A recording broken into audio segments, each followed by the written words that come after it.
사사기 20장은 사사기 19장에서부터 시작된 한 가지 사건이 계속 이어지고 있는 내용입니다.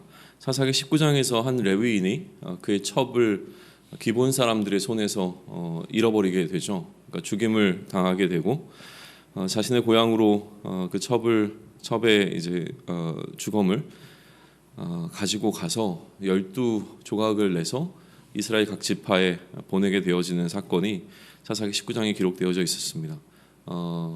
우리가 들어도 끔찍한 사건인데 그 사건을 직접 경험했던 이스라엘 각 지파는 미스바라고 하는 지역으로 총회로 모이게 됩니다. 이때 온 사람들이 각 지파의 어른들이라고 불리는 그 리더십들과 또 전쟁에 나갈 수 있는 40만이라고 하는 보병 군사들이 함께 그 미스바에 전부 다 회집되게 되어집니다. 먼저 이들은 그 사건이 무엇인지에 대해서 다시 한번 진상조사를 거치게 되어지는데요. 그 이야기가 지금 전반부에 좀 흘러가고 있습니다. 기본적으로 사사기 19장에서부터 시작된 이 사건은 왕이 없었던 시기에 일어난 어떤 일에 관한 것이고요. 왕이 없던 시기에 일어난 어떤 사건에 대해서 기본적으로 이스라엘은 자기 속에는 옳은 대로 그 일들을 행하였다라고 하는 것을 보여주는 방식으로 지금 몇 가지 에피소드들이 기록되어지고 있는 가운데 있습니다. 우리가 17장부터 그 내용들을 살펴보기 시작했는데 기본적으로는 한 가정 가운데 왕이 없던 시기에 한 가정이 어떻게 자기의 속에는 옳은 대로 행하였는가를 좀 보여주고요. 두 번째는 한 지파가 어떻게 행했는가를 보여준다면 지금 이 19장부터 시작되는 19장부터 21장에 해당하는 이 이야기 속에서는 이스라엘 전체가 어떻게 자기의 소견에 옳은 대로 이 사건에 대해서 결정을 내리는가를 좀 보여준다고 볼 수 있을 것 같습니다. 7절을 보시면 그래서 이렇게 이야기가 등장합니다. 이스라엘 자손들아 너희가 다 여기 있은즉 너희의 의견과 방책을 낼지니라 하니라라고 되어 있어요. 그러니까 결국은 이제 그들이 함께 모여서 자기의 소견에 옳은 대로 무언가를 결정하기 위해서 함께 토론하는 과정들이 일어나게 되어지는 것이죠. 그리고 이스라엘 백성들의 결정 사항이 등장하게 되어지는데 이스라엘 백성들의 결정 사항은 무엇이냐면 기브아 사람들을 치자는 것이었습니다. 그들에게 이 책임을 묻자라고 하는 것이 그 가운데서 결정이 되었고요. 거기에 대한 이제 구체적인 방법이 10절에 기록되어 있죠. 우리가 이스라엘 모든 지파 중에서 100명의 10명, 1000명의 100명, 10,000명의 1000명을 뽑아 그 백성을 위하여 양식을 준비하고 그들에게 베냐민의 기브아에 가서 그 무리가 이스라엘 중에서 망령된 일을 행한 대로 징계하게 하리라. 이게 그들의 결정이었습니다. 결국은 이제 그들을 징계하기 위한 어떤 전쟁을 위해서 모이게 되었고요. 11절은 그들이 다 같이 합심하여 그 성읍을 치려고 모였더라라고 기록하고 있습니다. 그런데 그 기브아 지역을 또 베냐민을 치기 전에 대표단을 보내서 베냐민 지파와 대화를 했던 장면이 연이어 등장하고 있는데요. 이 사건의 원인이 되었던 그 책임자들을 자신에게 넘기라고 베냐민에 두루 다니면서 이야기를 하는 것이죠. 기브아에 있었던 그 불량배 5명에 관한 부분일 겁니다. 그래서 그들을 죽여서 우리 가운데 있는 이 악을 제하하기 위하여 그들을 넘기라고 이야기를 하는데요. 베냐민 자손들은 그들의 형제 이스라엘의 말을 듣지 않고 오히려 대항하여 저항하고 또 싸우려고 하는 태도를 보이게 되어집니다. 베냐민 지파에서 그처럼 기본적으로 이제 이 싸움을 위하여 군사의 사명을 맡은 자는 26,000명이 모였다라고 기록이 되고요. 그리고 15절에 보게 되면 그 외에 참여한 자가 700이라고 되어 있습니다. 이 700명은 그냥 모아진 것이 아니라 이 700명은 16절을 근거해서 보게 되면 전부 다 왼손잡이였고 그리고 물맷돌을 굉장히 정확하게 던질 수 있는 능력자들이라고 지금 표현이 되어져 있습니다. 여기에 대해서 이제 해석들이 좀 분분하긴 한데 저는 이전에 우리가 이 왼손잡이 사사에 대한 이야기를 나누면서 이 왼손잡이라고 하는 것을 일반적으로 왼손을 사용하는 사람들이 아니라 오른손을 사용할 수 없었던 사람들에 관한 것으로 좀 해석을 했으니 그것을 그대로 연장해서 이해를 한다면 이 700명은 뭔가 오른손을 쓰는 데 있어서 불편함이 있어서 군사로 지명받지 못한 사람들 가운데서 그러나 왼손으로 물맷돌을 칼을 뽑을 수는 없었지만 물맷돌을 정확하게 던질 수 있었던 700이라고 하는 사람들이 선별되어 나온 것으로 해석하는 것이 저는 훨씬 더 자연스럽다고 생각을 합니다. 아무튼 지금 기본적으로 군사로 사명을 맡은 자 외에 전쟁에 나갈 수 있는 자는 전부 다 이것에 지금 참여를 하고 있다라고 하는 것을 보여주고 있는 장면입니다. 그러나 아까 이스라엘 연합군 형태로 모여 있는 사람들이 40만이라고 하는 숫자를 기억한다면 이제 거기에 대항하기 위해서 모여 있는 이 베냐민 지파의 26,700명이라고 하는 숫자는 상당히 그냥 수적인 비교로만 봤을 때는 비교가 되지 않는 그런 규모라고 하는 사실을 알 수가 있습니다. 그럼에도 불구하고 이스라엘 자손과 이제 전쟁을 벌이기로 했고 이스라엘 자손은 하나님께 올라가서 누가 먼저 베냐민 자손과 싸울 것인지를 이제 여쭙게 되어집니다. 하나님께 누가 먼저 가서 이 싸움을 할 것인지, 누가 이 싸움을 이끌 것인지를 여쭈어봤을 때 하나님께서 답변을 주셨던 것은 유다가 먼저 가라고 이제 말씀을 해 주시죠. 18절의 내용이고요. 그렇게 시작되어진 첫 번째 전투에서 오히려 이스라엘 연합군이 베냐민 지파에게 패배를 하게 되어집니다. 이때 죽음을 맞이한 사람의 숫자가 22,000명이라고 기록을 하고 있어요. 그리고 계속 이러한 형제와 다시 싸워야 되는 것에 대해서 슬퍼하고 있었던 이스라엘 백성들이 하나님께 다시 싸워야 하는지를 여쭐 때 하나님은 싸우라고 말씀을 하십니다. 그래서 다음 날 다시 전쟁에 나갔지만 18,000명이 죽임을 당하게 되어지죠. 두 번째 전쟁에서도 이제 자신들의 사람들을 잃어버린 이스라엘 자손들은 이제 슬피 울고 금식하고 또 하나님께 제단을 쌓으면서 하나님께 다시 여쭙게 되어집니다. 근데 이날은 이제 베델이라고 하는 지역에서 이 일이 일어나게 되어지는데 하나님의 언약궤가 거기에 있었다라고 하는 표현이 지금 등장하고 있습니다. 그게 이제 26절과 27절의 기록인데요. 그때 하나님께 다시 물으니까 하나님께서는 내일은 너희의 손에 이 베냐민을 넘겨주겠다라고 하는 약속을 해 주시죠. 그리고 세 번째 전쟁이 일어났을 때에 베냐민 사람 25,100명을 죽이게 되어지는 그 전쟁이 일어나게 되어집니다. 그래서 그 구체적인 전쟁이 어떻게 진행되었는가에 관한 내용이 한 두 번에 걸쳐서 일반적으로 한번 설명이 되어지고 또 이 전쟁의 전략이 구체적으로 다시 한번 설명되는 방식으로 29절에서부터 48절까지의 내용이 구성이 되어져 있습니다. 이 전쟁에 대한 구체적인 내용을 지금 우리가 살피는 것은 지금 이 시간에는 큰 의미가 없을 것 같아서 한번 다시 좀 살펴보시면 좋을 것 같고요. 기본적으로 이 세 차례의 전쟁 가운데서 세 번째 전쟁을 통해 하나님께서는 베냐민을 이스라엘 연합군의 손에 넘겨주셨다는 사실을 좀 기억하시면 좋을 것 같습니다. 오늘 우리 앞에 놓여 있는 그러면 이제 사사기 20장이 우리에게 주는 메시지에 대해서 좀 생각을 해봐야 할 텐데요. 아까도 얘기했지만 기본적으로 왕이 없을 때에 자기의 소견에 옳은 대로 행했던 이스라엘이었습니다. 그렇기 때문에 기본적으로 17장부터 21장까지의 내용을 살펴보는 우리의 시선은 어떨 수밖에 없냐면 부정적인 입장에서 계속 이 상황을 살펴볼 수밖에 없게 되어진다라고 하는 거예요. 그래서 종교적 타락에 관한 이야기, 또 도덕적 타락이죠. 그러니까 19장에 나왔던 이야기는 명백하게 도덕적 타락입니다. 도덕적 타락과 이 사회적 타락이라고 하는 어떤 이런 부분들을 가지고 이스라엘에 있었던 만연되어진 어떤 타락된 모습들, 악의 모습들에 대해서 계속 지적하면서 그들이 그렇게 악했던 이유가 자신의 소견에 옳은 대로 행했기 때문이라고 하는 방식으로 27장부터 21장까지를 해석을 하는 것이 일반적인 해석의 방식입니다. 그게 뭐 잘못했다고 이야기를 하는 건 아닌데요.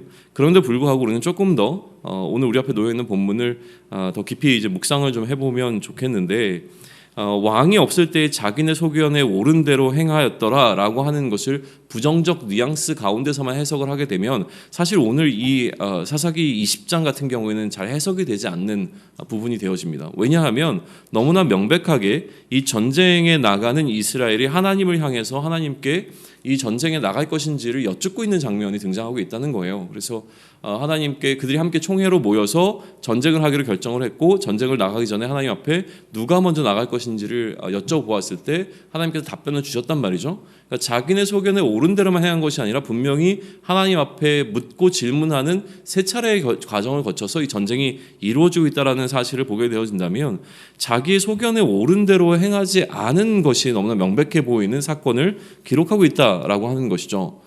그렇기 때문에 오늘 20장 속에서 계속 그들이 자기의 소견에 옳은 대로만 행하였다는 것을 고집하며 나가다 보면 20장 전체가 해석이 되어지지 않는 상황에 이제 마주하게 되어집니다. 그러다 보니 굳이 20장에서 그들이 자기의 소견에 옳은 대로 행한 것이 무엇인가를 이제 찾으려고 하는 입장에서 보게 되어지면 크게 이제 두 가지가 좀 시선이 들어오게 되는데, 첫 번째는 무엇이냐면 전쟁을 결정하는 미스바의 총회에서 그것이 그들 가운데 의견을 이제 취합하게 되어지는, 그들의 소견이 무엇인지를 이제 취합하게 되어지는 과정으로 그 부분을 이제 보게 되는 것과 전쟁 이후에 마지막까지 끝까지 보복하게 되어지는 이스라엘 백성들의 모습이 보여지는데, 전쟁까지는, 기본적인 전쟁까지는 하나님께서 이끄셨지만 그 이후에 끝까지 그 남은 자들을 쫓아가서 보복하는 이 행위는 자기의 소견에 옳은 대로 행한 것이다라고 이제 해석하려고 하는 이제 경향들을 좀 보이게 된다고 하는 것이죠. 근데 그렇게 바라보게 되면 저는 조금 뭔가 좀 꼬인다는 생각이 좀 듭니다.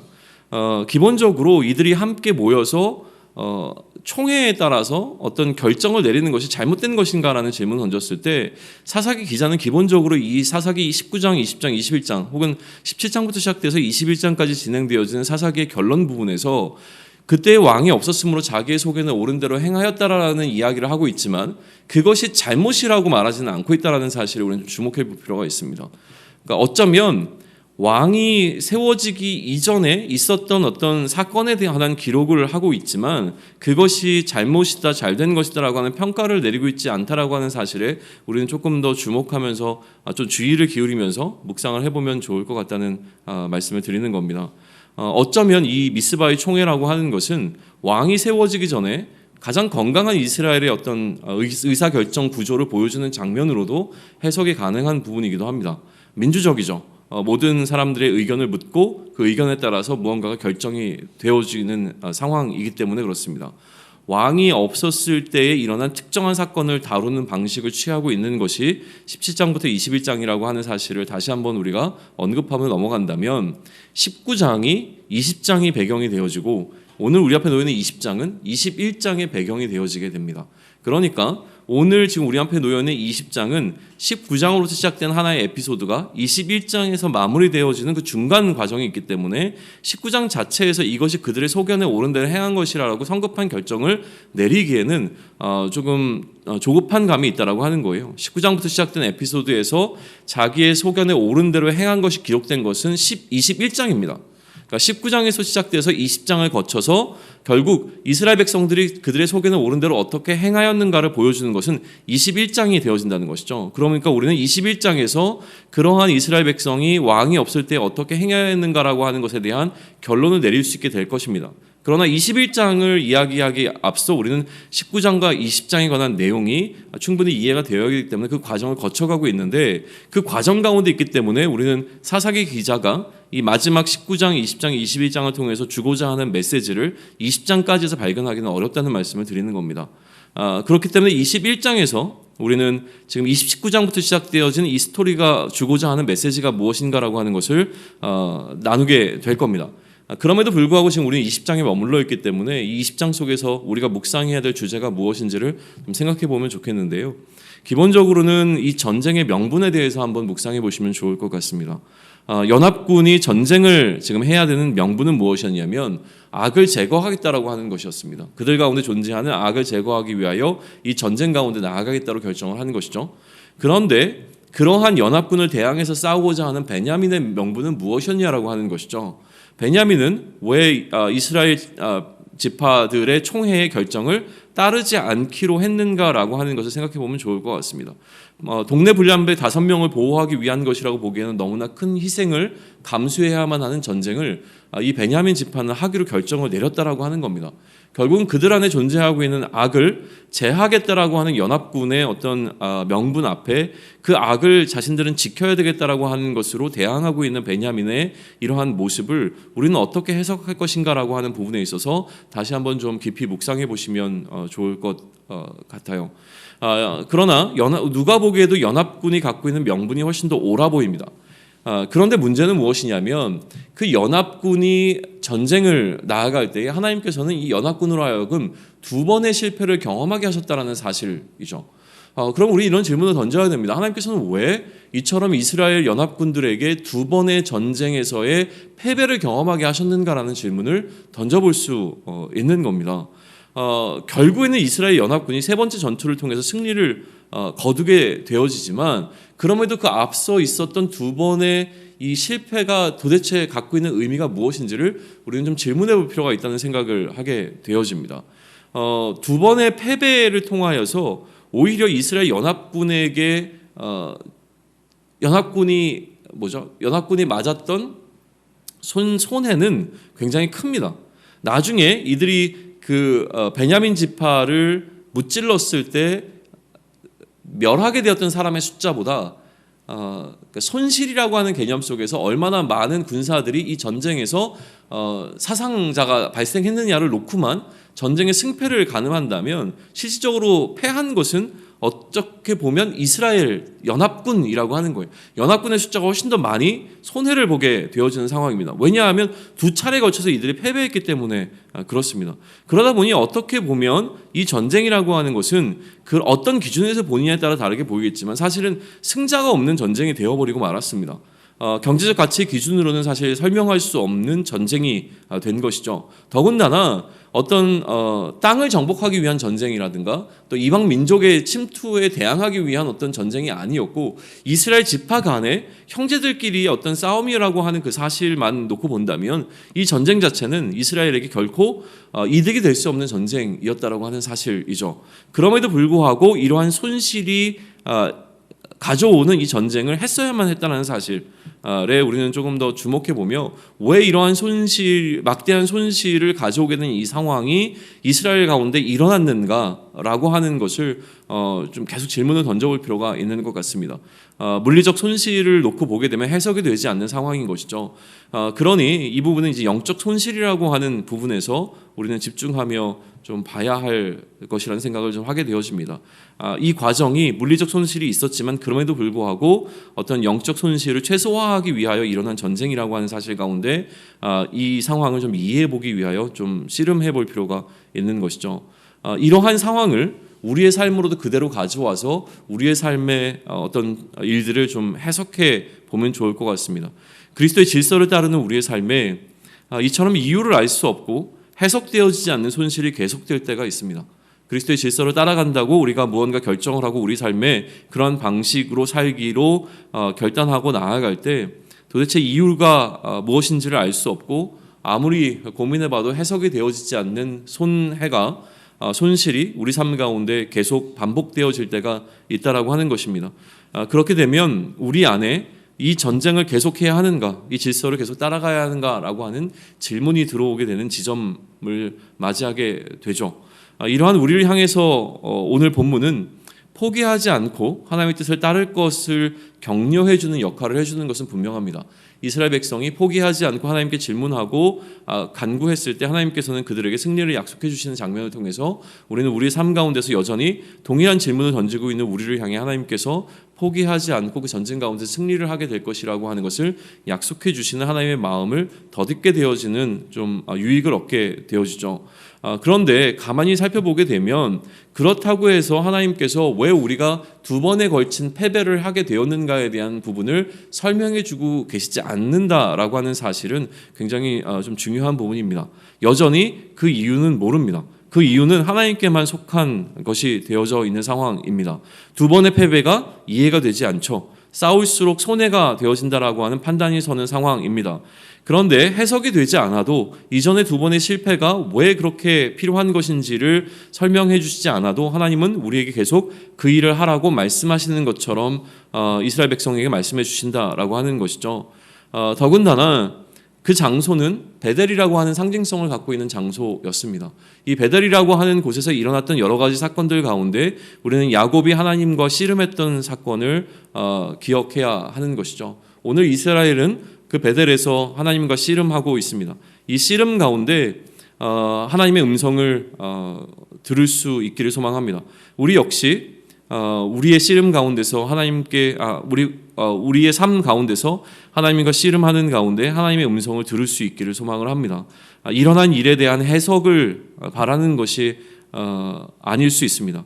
왜냐하면 이미 우리 삶 가운데 일어난 여러 가지 일에 대해서 하나님께서 해석을 주시는 것이 아니라 거기에 머물러 있게 하지 아니하시고 앞으로 우리의 걸음을 말씀하실 때 그것으로 인해서 이제 나아갈 수 있게 되어지기 때문인데요. 하나님과 씨름하는 가운데 왜 우리 삶 가운데 이러한 상황이 일어나는지에 대한 해석을 얻지 못해도 하나님께서 우리로 하여금 우리의 걸음이 옳은 것이며 또 그 길을 계속 걸어가라라고 하는 우리에게 비전을 주실 때에 지금 우리가 머물러 있는 이 자리에서 일어나 더욱 앞으로 나아갈 수 있는 우리의 인생이 되기를 소망을 합니다. 여전히 우리 앞에는 우리가 이해할 수 없는 일들이 계속 반복되어서 일어날 수 있습니다. 그 상황 가운데 베델에서 씨름했던 그 씨름이 우리의 삶 가운데서 일어나기를 원하고 그 씨름 가운데 하나님의 음성을 듣고 그 하나님의 음성을 붙잡고 또 나아가는 오늘 우리의 삶이 되기를 축원합니다. 아멘.